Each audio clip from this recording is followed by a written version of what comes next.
আজকের ভিডিওতে তোমাদেরকে এমন একটা ঘটনা সম্পর্কে বলবো যে ঘটনাটা তোমরা যদি ঠিক করে মন দিয়ে শোনো তাহলে তোমরা ভবিষ্যতে কিন্তু সাবধান হতে পারবে এবং তোমাদের সাথে কিন্তু কোনো রকম দুর্ঘটনা ঘটবে না। তো সেটা কি জানতে চাইলে আজকের ভিডিওটা তোমরা অবশ্যই শেষ পর্যন্ত দেখো, আর তোমাদের কোনো প্রশ্ন থাকলে কমেন্ট করে দাও, সেখানে আমি তোমাদের 100% অবশ্যই রিপ্লাই দেবো। তো দেখো বন্ধুরা, আমাদের মধ্যে এমন অনেক ছেলেপিলে থাকবে, এমন অনেক বন্ধু থাকবে, তোমরা দেখবে আশেপাশে যারা দেখবে একটু শহরের মেয়েদের সাথে প্রেম করতে ভালোবাসে, বা কোনো শহরের মেয়েকে ধরো এমনিই পটিয়ে ফেলেছে, ফেসবুকে হোক বা যেমন করেই হোক না কেন পটিয়েছে, ঠিক আছে। এবং এরা ঠিক প্রপার শহরের নয়, বলতে গেলে এরা শহরের বস্তির মেয়ে, ঠিক আছে। অনেকে ভাবে কি এরা হয়তো খুব হাইফাই পরিবারের মেয়ে বা হাইফাই জায়গার মেয়ে, কিন্তু এমনটা না, এরা হচ্ছে বস্তির মেয়ে। যেমন এই ধারে বলতে গেলে তোমার কলকাতা সাইডে, হাওড়া সাইডে, ঠিক আছে, ব্যান্ডেল, এ ধারে তোমার আশেপাশে অনেক ভালো ভালো দেখতে মেয়ে পাওয়া যাবে, ঠিক আছে। কিন্তু এরা কোথাকার মেয়ে না, বস্তির মেয়ে, ঠিক আছে। এবার এই ধরনের মেয়েদের সাথে অনেক সময় ফেসবুকে যোগাযোগ হোক বা যেমন করেই হোক না কেন সম্পর্ক হয়ে যায়, ঠিক আছে। তো অনেক ছেলেপিলে কী করে, এদের ফাঁদে পড়ে দেখা করতে যায় এইসব মেয়েদের সাথে, ঠিক আছে। কখনো কখনো একবার দুবার মারতেও দেয়, পেছন মারতে দেয়। তো এইসব মেয়েদের সাথে দেখা করতে গিয়ে সবথেকে যে বড় ভুলটা হয়ে যায় সেটা হচ্ছে ধরে বিয়ে দিয়ে দেওয়ার ভয়, ঠিক আছে। এই ধরনের মেয়েদের সাথে দেখা করতে গেলে তোমাদের সবথেকে যে বড় ভয়টা থাকবে সেটা হচ্ছে যে কোনো সময় এরা কিন্তু তোমার সাথে এদের ধরে বিয়ে দিয়ে দিতে পারে। কেন এমনটা হবে? দেখো বন্ধুরা, এই বস্তির মেয়েরা এরা দেখতে খুব ভালো ঠিকই, কিন্তু এদের আগে পেছনে ভবিষ্যৎ বলে সেরকম কিছু থাকে না, ঠিক আছে। এমনিতেই থাকে তোমার সরকারি জায়গায় বা কোনো না কোনো একটা জায়গায়, ঠিক আছে, এরা বসবাস করে। এবং ভবিষ্যতে কী খাবে, কী পড়বে, কোথায় থাকবে, কী না থাকবে, এই সব কিছু তাদের কিন্তু ঠিক ঠিকানা থাকে না।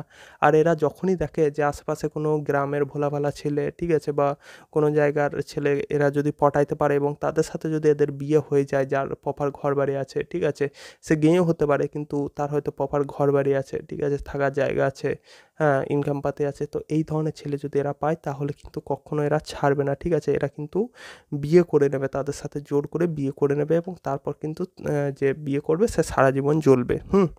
এবার দেখো বন্ধুরা, সবসময় যে এরা এমনটা করে থাকে তা না, তবে এরা যে এমনটা করলেই যে সেই মেয়েটা খারাপ সেটাও না, হ্যাঁ। দেখো, এক তো এদের মজবুরি, এই ধরনের মেয়েদের হচ্ছে মজবুরি, মানে এদের উপায় কিছু নেই, আগে পেছনে কিছু নেই, কোথায় যাবে, কি করবে, ঠিক আছে, তার জন্য এদের কিন্তু এই ধরনের কাজকর্ম করতে হয়। এবার এই ধরনের মেয়েরা যদি তোমার সংসার আসে তার মানে যে খারাপ সেটাও নয়, ঠিক আছে, সে সংসার এসে ভালোভাবেই তোমার সাথে সংসার করবে, হ্যাঁ, তোমাকে ঠগাবে না কখনো বা বিশ্বাসঘাতকতা করবে না, কিন্তু জাস্ট এটাই করবে, বিশ্বাসঘাতকতা এটাই যে তোমাকে ডাকবে প্রেম করার নাম করে বা পেছন মারার নাম করে, এবং তারপর কিন্তু তোমার সাথে তারা বিয়ে করে নেবে। এমন ঘটনা আশেপাশে প্রায় দেখা যাচ্ছে এবং শোনাও যাচ্ছে, ঠিক আছে। তো সেই বিষয় নিয়ে আমাদের যেসব ইয়াং ছেলেপিলে আছে যারা মেয়ে পাঠানোর জন্য ছুটে বেড়াচ্ছে, ঠিক আছে, তো তাদেরকে সাবধান করা হচ্ছে এখানে। তো যখনই তোমরা কোনো শহরের মেয়ের সাথে প্রেম করবে, ঠিক আছে, তো একটু সাবধান, বিশেষ করে বাড়ি থেকে যখনই তোমরা দূরে কোনো মেয়ের সাথে প্রেম করবে না তখন একটু সাবধান। এবং এই ধরনের মেয়েরা যদি তোমাকে দেখা করার জন্য ডাকে তাহলে ভুলেও কিন্তু যাবে না, ঠিক আছে, যাবে, দেখা করতে যাবে, কিন্তু সে যে জায়গায় বলবে সেখানে নয়। এমন একটা জায়গা বেছে নেবে যেখানে তার বাড়ি থেকেও অনেক দূর হবে, তোমার বাড়ি থেকেও অনেক দূর হোক, কোনো অসুবিধা নেই, ঠিক আছে, মাঝামাঝি একটা জায়গা ঠিক করবে। যেমন উদাহরণ হিসাবেই বলছি, ধরো তুমি ব্যান্ডেলের কোনো মেয়ের সাথে প্রেম করছো, ঠিক আছে, বা হাওড়ার কোনো মেয়ের সাথে প্রেম করছো। তো সে হয়তো তোমাকে ডাকলো যে এসো আজকে ব্যান্ডেল এসো বা তোমার হাওড়া এসো, ঠিক আছে, তোমার সাথে দেখা হবে। তো সেখানে যাবে না ডাইরেক্ট, তাকে বলবে যে না, তুমি নবদ্বীপ এসো, তুমি মায়াপুর এসো, সেখানে দেখা করবো, ঠিক আছে। তো এরকম সিচুয়েশন রেখে দেবে যাতে সে নিজের জোর করতে না পারে বা কোনো রকম যাতে তোমার সাথে খারাপ কিছু না করে ফেলতে পারে, ঠিক আছে। তো এই ধরনের সিচুয়েশন করে তুমি তাদের সাথে দেখা করতে যেতে পারো।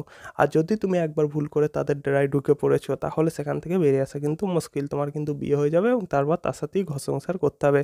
এমন ঘটনা অনেক দেখেছি, হ্যাঁ, এবং এখনও দেখছি কিছু ইয়াং ছেলেপিলের সাথেও হয়েছে। তো সাবধান। এমনকি তোমার নবদ্বীপে, নবদ্বীপেও এই ধরনের ঘটনা, আমি যে নবদ্বীপের নাম করছি, নবদ্বীপেও এই ধরনের অনেক ঘটনা ঘটেছে শোনা যায়, যেখানে প্রেম করেছে অনেক কিছুদিন ধরে প্রেম চলছে ফোনে, তারপর দেখা করতে ডেকেছে এবং সেখানে যেই গিয়েছে সেখানকার লোকজন ধরে বিয়ে দিয়ে দিচ্ছে, তো ঠিক আছে। তো এই ধরনের ঘটনা কিন্তু শুনছি, দেখছি। তো তার জন্য প্রত্যেককেই সাবধান করা হচ্ছে যে বাড়ি থেকে যখনই কোনো অনেক দূরে ধরো শহরের দিকে কোথাও কারোর সাথে প্রেম টেম করছো, তো সেখানে সাবধান। এমনকি তোমার আরও যদি বলি, তোমার এই মুর্শিদাবাদের দিকে যদি বলি, আজিমগঞ্জ, ফারাক্কা, তো এই সব জায়গাতেও যদি প্রেম টেম করো তাহলে সাবধান, ঠিক আছে? আজিমগঞ্জ, ফারাক্কা, মালদা এই সব জায়গার মেয়েদের সাথে প্রেম করলেও কিন্তু সাবধান, ঠিক আছে? দেখা করতে গেলেই কিন্তু ধরে বিয়ে দিয়ে দেওয়ার সম্ভাবনা রয়েছে। হ্যাঁ, তো এটাকে খারাপভাবেও নেবে না, ঠিক আছে? আমি যে দেখো অনেক জায়গা থাকে, অনেক জায়গার মেয়ে আছে বা মানুষ আছে, তাদের কাছে আগে পেছে যাওয়ার বলে কিছু নেই, ঠিক আছে? তো তারা চায় কি একটা ভালো ভবিষ্যৎ চাই, যেমন করে হোক যাতে সে নিজের জীবনটা যাতে তার শুধরে যায় সেরকম একটা উপায় তারা সবসময় খোঁজে, ঠিক আছে? সবাই খোঁজে, আমরাও চাই। হ্যাঁ, ওদের জায়গায় আমরা থাকলে আমরাও করতাম। তো এতে খারাপ কিছু নেই। তাদের অবস্থার, তাদের সিচুয়েশন হিসাবে তারা এই ধরনের কাজ করে থাকে। তবে আমাদের সাবধান থাকতে হবে। হ্যাঁ, তবে হ্যাঁ, যেটা বলে রাখছি যে বিয়ে হয়ে গেলেই যে তোমাকে সে কিছু যে তোমার খুব ঠগা হয়ে যাবে তা নয়। তবে এমন ছেলে যাদের বিয়ে হচ্ছে না তাদের পক্ষে কোনো অসুবিধা নেই, যেতে পারে, করে নিতে পারে সেখানকার মেয়ে। হ্যাঁ, তবে এরা জাস্ট চায় যে একটা মাথা ঢাকার মতন যেন ঠাঁই পেয়ে যায়। হ্যাঁ, এবং ভবিষ্যতের জীবনটা যাতে শান্তিতে কাটে। তো এটাই হচ্ছে তাদের লক্ষ্য, ঠিক আছে? এছাড়া তোমাকে তারা বিয়ের পর ঠকাবেও না বা কোনো খারাপ কাজ যে করবে, এক্সট্রা ম্যারিটাল অ্যাফেয়ার এই ধরনের কাজও করবে না। জাস্ট তারা একটা মাথার ওপর ছাদ চাই এবং একটা পার্মানেন্ট থাকার যাতে জায়গা চাই। একজনের মাথার হাত চাই। এই হচ্ছে কথা, মানে মাথার ওপর একজনের হাত চাই। আর সেটাকে হবে যে দেখা করতে যাবে সে। তো বন্ধুরা, আজকের মতন এটুকুই। ভিডিওটা তোমাদের কেমন লাগলো অবশ্যই কমেন্ট করে জানাও। দেখা হবে পরের ভিডিওতে।